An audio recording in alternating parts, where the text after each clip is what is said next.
Ketika Tuhan Yesus ditanya oleh murid-muridnya, apa tanda kedatanganmu dan tanda kesudahan dunia ini? Tuhan Yesus menjawab, dan di antaranya dia sebutkan dari Matius 24 ayat 14. Dan Injil kerajaan ini akan diberitakan di seluruh dunia menjadi kesaksian bagi semua bangsa. Sesudah itu barulah tiba kesudahannya. Jadi Tuhan Yesus akan datang kembali kalau Injil kerajaan sudah diberitakan ke seluruh dunia menjadi kesaksian bagi semua bangsa. Tuhan Yesus pasti datang kembali. Amin. Karena itu dia memberikan amanat agung kepada murid-muridnya. Tuhan Yesus menyuruh murid-muridnya pergi menginjil dan menjadikan semua bangsa itu murid Tuhan Yesus. Siapa yang dimaksudkan dengan murid Tuhan Yesus? Murid Tuhan Yesus adalah mereka-mereka yang hidupnya sama seperti Kristus telah hidup. Karena mereka hidup sama seperti Kristus telah hidup, maka mereka akan menjadi serupa dengan gambar Yesus. Goal kita sebagai orang Kristen adalah menjadi serupa dengan gambar Yesus. Artinya menjadi murid Tuhan Yesus. Kalau kita melihat penginjilan untuk melakukan amanat agung Tuhan Yesus dilakukan secara global. Sekali lagi saya mau katakan, kalau kita melihat penginjilan untuk melakukan amanat agung Tuhan Yesus dilakukan secara global, itu merupakan tanda bahwa Tuhan Yesus akan datang kembali.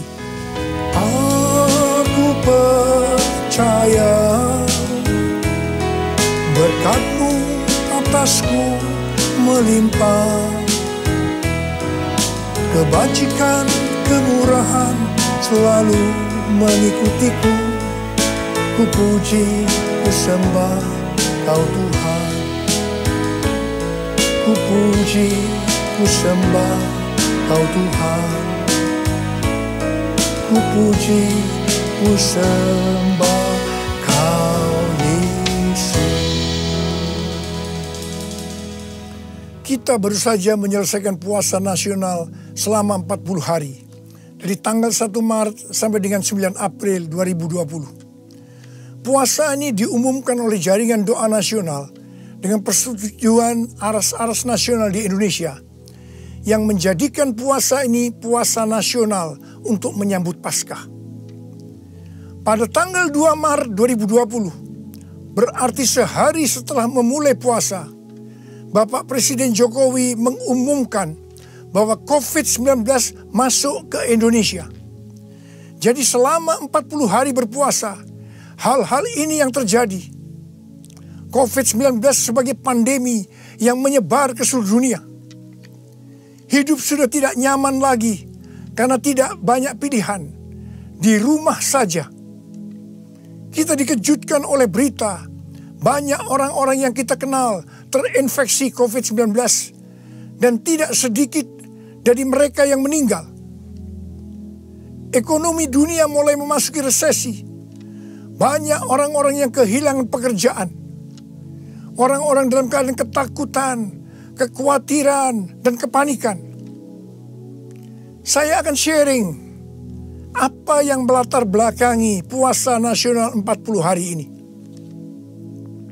Pada tanggal 27 Mei 2017, ada pertemuan bersejarah di Jenewa, Swiss. Pertemuan ini bermaksud untuk mengatasi perpecahan internal yang memisahkan orang-orang Kristen. Untuk itu, 25 para pemimpin dari organisasi-organisasi dunia hadir pada waktu itu. Mereka mewakili 4 organisasi. Yang pertama, Dewan Gereja-Gereja Sedunia. Yang kedua, Persekutuan Pentakosta Dunia. Yang ketiga, Aliansi Injili Sedunia. Dan yang keempat, Pejabat Vatikan mewakili Paus. Pertemuan ini menghasilkan kesepakatan bahwa mereka akan menjalankan misi Tuhan bersama-sama. Haleluya! Tahun 2018, Indonesia merespon pertemuan tersebut di atas dengan cara para pemimpin Kristen dan Katolik berkumpul di Brastagi, Sumatera Utara, dan menghasilkan kesepakatan untuk melakukan misi Tuhan bersama-sama, yang artinya melakukan amanat agung Tuhan Yesus bersama-sama. Bagi saya, dengan kejadian ini, melakukan amanat agung bersama-sama bukan sebuah wacana, tetapi itu merupakan sebuah kenyataan dan sedang terjadi. Tuhan Yesus menyuruh gerejanya pergi menginjil dan menjadikan semua bangsa murid Tuhan Yesus. Ini adalah amanat agung Tuhan Yesus. Pada bulan Januari 2020, para pemimpin gereja berkumpul lagi untuk membahas bentuk konkret dari melakukan amanat agung bersama-sama.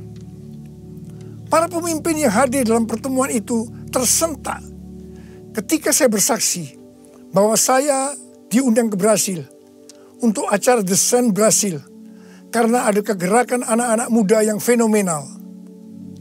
Untuk acara The Sun Brasil ini, mereka menyediakan satu stadion di Sao Paulo dengan kapasitas sekitar 80.000 orang. Pada waktu tiket dijual, kurang dari 6 jam tiket terjual habis. Dan waiting list sangat banyak. Mereka kaget dan menyiapkan stadion kedua di Sao Paulo. Tiket stadion yang kedua habis terjual sekitar 3 hari. Dan masih banyak yang waiting list. Akhirnya mereka mencari stadion yang ketiga di Brasilia, ibu kota Brasil. Jumlah anak-anak muda yang hadir sekitar 180.000 orang dengan umur rata-rata 24 tahun. Acara The Sun Brasil diadakan pada tanggal 8 Februari 2020 dari jam 10 pagi sampai jam 10 malam, selama 12 jam non-stop. Pujian, penyembahan, dan khotbah saling bergantian. Terjadi kebangunan rohani yang fenomenal di antara anak-anak muda. Saya ke sana untuk mengimpartasikan Pentakosta yang ketiga. Setelah kami semua mendengar kesaksian tentang Brasil ini, maka bentuk konkret apa yang akan kita lakukan untuk melakukan amanat agung ini diputuskan setelah saya pulang dari Brasil. Ketika di Brasil, saya bertemu dengan para pemimpin Kristen, dan kita semua sepakat bahwa Indonesia dan Brasil akan dipakai Tuhan untuk memimpin gerakan anak-anak muda. Haleluya! Setelah pulang dari Brasil, saya mendapatkan 2 hal yang akan kita lakukan ke depan. Yang pertama, gerakan ini akan dimotori oleh anak-anak muda. Yang kedua, kita harus puasa selama 40 hari. Dari tanggal 1 Maret sampai dengan 9 April 2020. Dalam puasa 40 hari ini, saya mendapatkan nubuatan dari Chuck Pierce, di mana pada tanggal 26 Januari dia bernubuat bahwa dia melihat ada satu wabah yang besar yang datang menyerbu untuk menguji kita sampai Paskah. Apa yang saudara rasakan selama puasa 40 hari ini? Bagi saya, melalui pandemi COVID-19 ini, saya oleh Tuhan dibersihkan, dimurnikan, disucikan. Yang pasti semua ini sangat menyakitkan. Saya percaya kita juga akan mengalami hal yang sama. Kita sedang dipersiapkan oleh Tuhan untuk suatu pekerjaan yang besar sebelum Tuhan datang kembali, yaitu dalam era Pentakosta ketiga, untuk menyelesaikan amanat agung Tuhan Yesus.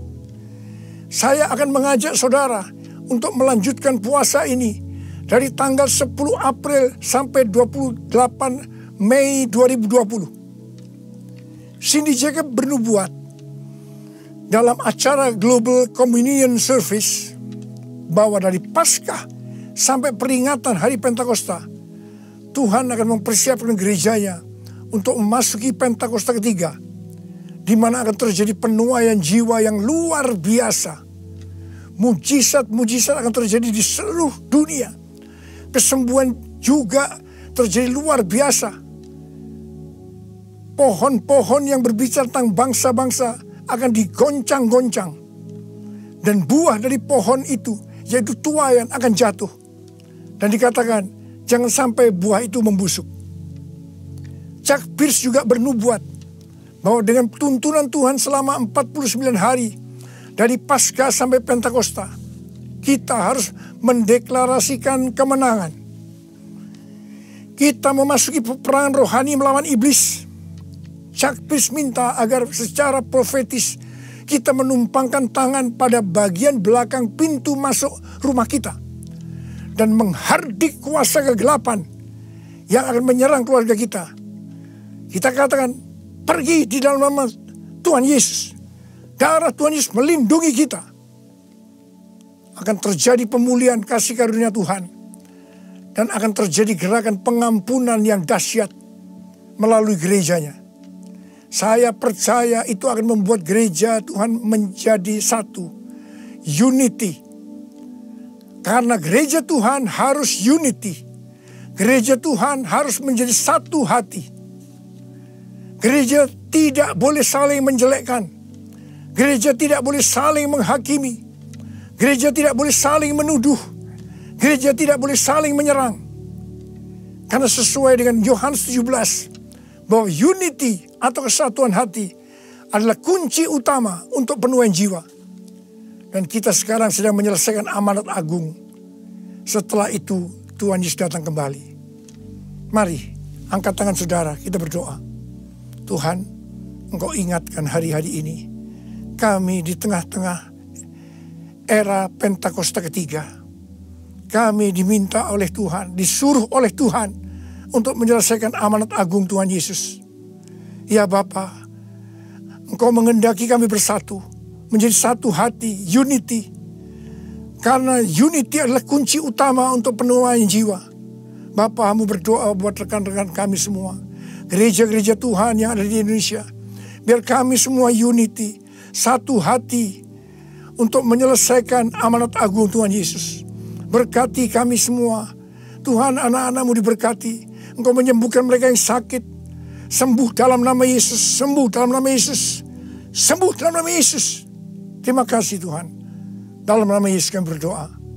Amin.